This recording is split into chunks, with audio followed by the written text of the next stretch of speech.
इंदौर में जलभराव की समस्या को लेकर कलेक्टर आशीष सिंह की अध्यक्षता में सभी विभागों की एक महत्वपूर्ण बैठक आयोजित की गई।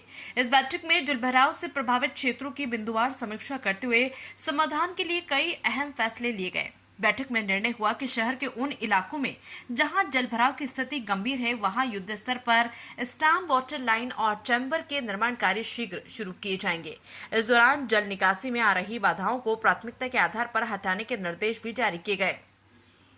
बैठक में ये चर्चा हुई कि बरसात के मौसम में जलभराव से निपटने के लिए विभिन्न विभागों के बीच समन्वय को और सुदृढ़ किया जाए। साथ ही प्रभावित क्षेत्रों में जरूरी संसाधनों और उपकरणों की उपलब्धता सुनिश्चित करने पर जोर दिया गया। कलेक्टर के निर्देश दिए हैं कि जलभराव की समस्या को जड़ से खत्म करने के लिए हर संभव प्रयास किया जाए और तय सीमा में सभी आवश्यक कार्य पूर्ण किए जाए।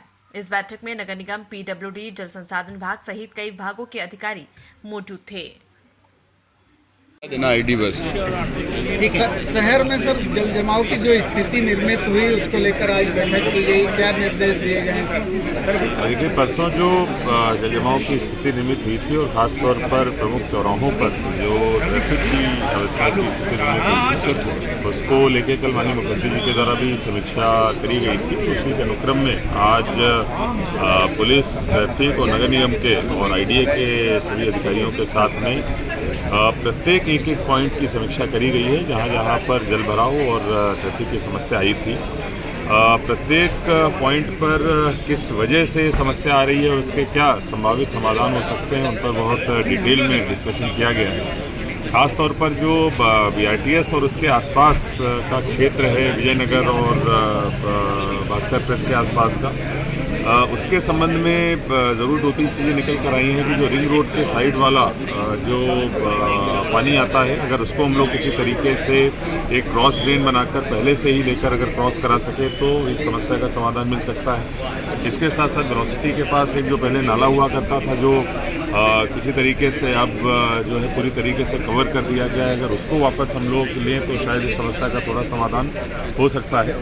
तो इन सभी पॉइंट्स पे डिस्कशन हुआ है और जहाँ जहाँ पर हमारी स्टॉर्म वाटर लाइन नहीं है वहाँ पर स्टॉर्म वाटर लाइन डाली जाए। जहाँ पर स्टॉर्म वाटर लाइन है वहाँ पर नए चैम्बर्स बनाए जाएँ और अगर चैम्बर्स बंद हो गए तो उनको खोला जाए। कुछ ऐसी जगह हैं जहाँ पर बगल से नाला जा रहा है और वहीं पर चौराहे पे जलभराव की स्थिति निर्मित हो रही है, तो निश्चित रूप से उसका बहुत ही आसानी से सलूशन निकाला जा सकता है।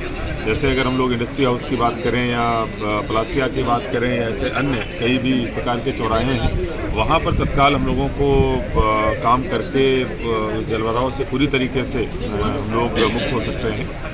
जितने भी ऐसे स्थान हैं जहाँ पर जलभराव की समस्या अधिक हो रही है और वहाँ पर कोई पुराना नाला हुआ करता था, रेवेन्यू ऑफिसर्स से ये भी बोला गया है कि वहाँ पर हम लोग निकालें कि कौन से नाले हुआ करते थे। अगर हमको अतिक्रमण भी वहाँ पर हटाने पड़े या अन्य कोई भी इस प्रकार की बाधा हटानी पड़ी तो हम लोग वो भी करेंगे। प्रत्येक बिंदुवार हम लोगों ने डिस्कशन किया है, इसकी प्रोसीडिंग भी बनेगी और प्रत्येक बिंदुवार हम लोग आगे कार्रवाई करके ये समस्या कम से कम हो, जनता को कम से कम परेशानी की दिशा में काम करें। ऐसे कितने नाले ट्रेस हुए जहाँ पर अतिक्रमण के कारण पानी रुक रहा है? देखिए, ऐसे लगभग 3 या 4 पॉइंट्स आए हैं जहाँ पर पानी रुक रहा है और वहाँ के आसपास कोई नाला हुआ करता था। ऐसे 4 नाले चिन्हांकित हुए हैं और लगभग 12 के आसपास हमारे चौराहे से